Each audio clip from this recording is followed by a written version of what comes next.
आप इसीलिए वरिष्ठ हैं कि आपका प्रस्तुतिकरण बताता है कि हमें किस तरह से पढ़ना चाहिए ताकि हम लोगों के मन तक पहुंच पाएँ। बहुत बहुत बहुत खूब और बहुत अच्छा कार्यक्रम चल रहा है। आज की ये शाम हमें हमेशा याद रहेगी, बहुत कुछ सीखने को भी मिला। और आदरणीय प्रेम नारायण बबलू जी को बहुत बहुत आभार कि इतने अच्छे अच्छे स्वर, इतने अच्छे अच्छे कवि उन्होंने हमारे बीच में ये इतनी अच्छी शाम सजाई है। और अब हमें इस समन्वय के सुमेरु तक पहुंचना है। आदरणीय ओमपाल दादा हमारे बीच में बैठे हैं, हमें उन तक पहुंचना है। और चूँकि उनका काव्य पाठ अध्यक्षीय काव्य पाठ होगा तो कार्यक्रम समापन की ओर चला जाएगा। और मैं ये सोच रहा हूँ कि मैं भी चाहता हूँ और मेरे साथ आप सब भी चाहते होंगे कि इतनी देर से इस कार्यक्रम का इतना अच्छा संचालन कर रहे हैं, इतने अच्छे तारतम्य में जिन्होंने कवियों को बुलाया है, इतनी अच्छी सुंदर सुंदर भूमिकाएं बनाई हैं, चुटीले अंदाज में हम सबको हंसाया गुदगुदाया है। ऐसे अच्छे प्यारे गीतकार हमारे बड़े भाई आदरणीय श्री वैभव दुबे जी हमारे बीच में हैं, बहुत अच्छे गीतकार हैं और शुरुआती दिनों से ही वो मेरे साथ में हैं। और चूँकि झांसी से हैं तो मेरे तो करीबी हैं, बड़े भाई हैं। और वो यहाँ श्रृंगार पढ़ें, कुछ भी पढ़ें, पर वो मुक्तक जरूर पढ़ें जो हमारे दिल के बड़े करीब हैं। और वो उन्हें पता है कि कौन से उनके मुक्तक हैं जो हमारे दिल के करीब हैं। और ज़्यादा भूमिका में समय नहीं गंवाऊँगा, अपनी 4 पंक्तियों से उनको आवाज़ दूंगा। बहुत अच्छे गीतकार हैं कि मिला हुआ हर गम अपनाना पड़ता है, मिला हुआ हर गम अपनाना पड़ता है, खुशियों का भी कर्ज चुकाना पड़ता है। और फफक फफक कर रोने का मन हो फिर भी, फफक फफक कर रोने का मन हो फिर भी, रुधे गले से गीत सुनाना पड़ता है, रुधे गले से गीत सुनाना पड़ता है। आदरणीय वैभव दुबे जी आप सबके बीच में, और जोरदार तालियों से हम उनका स्वागत करें। आदरणीय वैभव जी। बहुत कम समय, बहुत देर पड़ चुका हूँ, इसके बाद सीधे विश्वविद्यालय तक पहुँचेंगे। ओज के शिखर यहाँ पर विराजमान है। मैं सीधे ज़्यादा भूमिका नहीं बनाता हूँ, माँ को समर्पित एक मुक्तक पढ़ता हूँ। अखंड जी सुनिएगा कि जिनके आंचल में जीवन का अर्थ लगे और कोई उनके जैसा न समर्थ लगे, जिनके आंचल में जीवन का अर्थ लगे और कोई उनके जैसा न समर्थ लगे, वो धन दौलत सुख सुविधा हो भरपूर मगर, धन दौलत सुख सुविधा हो भरपूर मगर, माँ की ममता के आगे सब व्यर्थ लगे। बहुत बहुत धन्यवाद। ज़्यादा मैं खड़ा हो गया तो बहुत देर पढ़ सकता हूँ, लेकिन चूंकि आज जो माहौल बन रहा है उस माहौल के आधार पर मैं एक केवल देख कर पढ़ूंगा, उसके बाद बिना देखे ही पढ़ दूंगा कि क्या हाल होता है जब हम मंचों पर जाते हैं। जो हम जैसे छोटे मोटे कवि हैं उनके साथ कोई सेल्फी नहीं लेता, बड़े बड़े कवियों के साथ लेता है। तो मैंने एक छंद लिखा है, वो आप सबके बीच रखता हूँ कि बड़े बड़े कवियों के साथ फोटो खिंचवाई, छोटे मोटे कवियों को छोड़ दिया छोटू ने, कि बड़े बड़े कवियों के साथ फोटो खिंचवाई, छोटे मोटे कवियों को छोड़ दिया छोटू ने। और कविता से ज्यादा ध्यान कवि हूँ मेहरबान, गुणगान यान मुख मोड़ दिया छोटू ने। और कुर्सी पे कुर्सी बदल बैठा पास में वो, निज मुख कवि कान जोड़ दिया छोटू ने। और कवि मान एहसान मंच से ले नाम छोटू, बस आसमान ऐसे फोड़ दिया छोटू ने। ये मुक्तक है, ये मुक्तक है। धन्यवाद। तो हमारे साथ सेल्फी ले लेना आप लोग भी हैं। तो मैं सीधे प्रेम के धन्यवाद भाई। सुनिएगा एक मुक्तक प्रेम का पढ़ता हूँ, सीधे प्रेम की बात करता हूँ, श्रृंगार की बात करता हूँ कि स्वागत।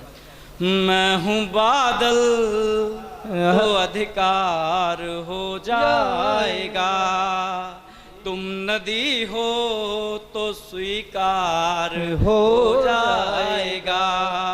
टक टक यूं लगा कर न देखो मुझे, टक टक यूं लगा कर न देखो मुझे, मैं जो बरसा तो फिर प्यार हो जाएगा। मेरा दावा है कि प्यार हो जाएगा। बहुत बहुत धन्यवाद। और आँखों की आह सुनाई नहीं दे रही, दूर से भी दवाई नहीं दे रही। उसके घर की खुली खिड़कियां हैं मगर, उसके घर की खुली खिड़कियां हैं मगर, वो कहाँ है दिखाई नहीं दे रही, वो कहाँ है दिखाई नहीं दे रही। और जब ओज के कवि आकर गले में माला डालने लगे तो समझ जाओ कि सफल हो रहा है श्रृंगार रस। श्रृंगार रस रसों का राजा था और रहेगा। सुनिएगा कि सारी दुनिया ये बकवास लगने लगी, उसके घर की परिधि व्यास लगने लगी। वाह! और चूम कर पढ़ रहा रोज ही मैं उसे, चूम कर पढ़ रहा रोज ही मैं उसे, उसकी चिट्ठी उपन्यास लगने लगी, उसकी चिट्ठी उपन्यास लगने लगी। और ऐसे मुक्तक बहुत सारे सुना सकता हूँ, लेकिन बस सीधे सीधे एक गीत का एक बंद पढ़ता हूँ और एक छंद पढ़ूंगा। स्वागत है भैया। गीत का पहला एक बंद केवल सुनिए कि नया आधुनिक युग में पत्र की बात नहीं होती, प्रेम सीधे ऑफलाइन ऑनलाइन होता है। वो कैसे होता है कि देख के तुमको जीता, देख के तुमको जीता, तुम पर मरता हूँ, सच कहता हूँ प्यार तुम्ही से करता हूँ। देख के तुमको जीता, तुम पर मरता हूँ, सच कहता हूँ प्यार तुम्ही से करता हूँ। और जितना डरता हूँ मैं मम्मी पापा से, वाह!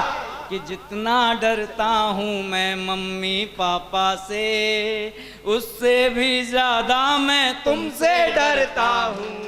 वाह भैया! देख के तुमको, बहुत बहुत धन्यवाद। कि देख के तुमको जीता, तुम पर मरता हूँ, सच कहता हूँ प्यार तुम्ही से करता हूँ। ऑफलाइन जब तुम हो मैसेज सेंड करूँ, और देखने से पहले ही तेरे अनसेंड करूँ।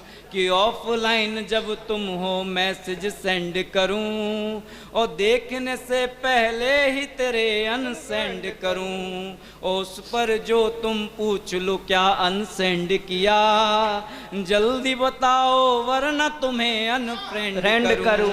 वाह! और प्यार में और संकोच की सीमा क्या होगी, दुर्गा माँ की फोटो भेजा करता हूँ। देख के तुमको जीता, तुम पर मरता हूँ, सच कहता हूँ प्यार तुम्ही से करता हूँ। और सीधे दो छंद पढ़कर मैं दादा को आमंत्रित करता हूँ इसके बाद, कि प्रेम क्या होता है, कैसे शीर्षता पर पहुँचता है। कि बरबस अधरों पे मुस्कान आए जानो, प्रेम के प्रथम पायदान पर आप हैं। और दर्पण में स्वयं को निहारे देखे कोई और, तो मन के आदान व प्रदान पर आप हैं। आने लगे स्वप्न में जो कोई बेरोक टोक, तो समझो कि प्रेम की उड़ान पर आप हैं। और प्रेम में जो जाग जाएं त्याग की भावनाएं, तो प्रेम के शीर्षतम स्थान पर आप हैं। और ये शीर्षता यूं ही नहीं मिलती। दुनिया में श्री कृष्ण और राधा जी के प्रेम को अमर प्रेम कहा गया। क्यों कहा गया, एक निवेदित करता हूं छंद, अंतिम छंद। धन्यवाद भाई, धन्यवाद, बहुत बहुत धन्यवाद। प्रेम सुनिएगा कि कृष्ण को अकेला देख एक दिन गोपी बोली, कृष्ण पर सखी मैंने प्रेम लक्ष्य साधा है। और रूप जाल में फंसा ले इस माखन चोर को, राधा नहीं आई अभी कोई नहीं बाधा है। और गोपियों ने जैसे ही चलाए तीर नैन के, तो चीखी चौंक के है नहीं कृष्ण ये तो राधा है। और कृष्ण मुस्का के बोले रूप भिन्न प्राण एक, राधा ही है कृष्ण और कृष्ण ही तो राधा है। बहुत बहुत धन्यवाद। इतने प्रेम से आप सभी ने सुना। और मैं सीधे दादा को आमंत्रित करता हूँ, एक छंद से ही आमंत्रित सीधे कर देता हूँ। एक जो पूर्व सांसद भी रहे और जिन्होंने एक जब उनका नारा निकल के आया, सौगंध राम की खाते हैं हम मंदिर यहीं बनाएंगे, और उसके बाद उनके जब छंद चलते हैं तो ऐसे चलते हैं धारा प्रवाह, और वो शीर्षता पर हैं, विश्वविद्यालय हैं ऊँच के। मैं उन्हें आवाज़ देता हूँ राम के एक छंद से कि हो समय का अभाव किंतु मन में हो भाव, तो पुकारो प्रभु तज निज काम चले आएंगे। और स्वार्थ की पराजय होगी प्रेम प्रतियोगिता में, निष्काम कर्म के परिणाम चले आएंगे। तो आधुनिक रूप अभिवादन का छोड़िए, तो कलयुग में नैना विराम चले आएंगे। और कर जोर करिए प्रणाम लेके प्रभु नाम, राम राम करने से राम चले आएंगे। जय जय श्री राम। जय श्री राम।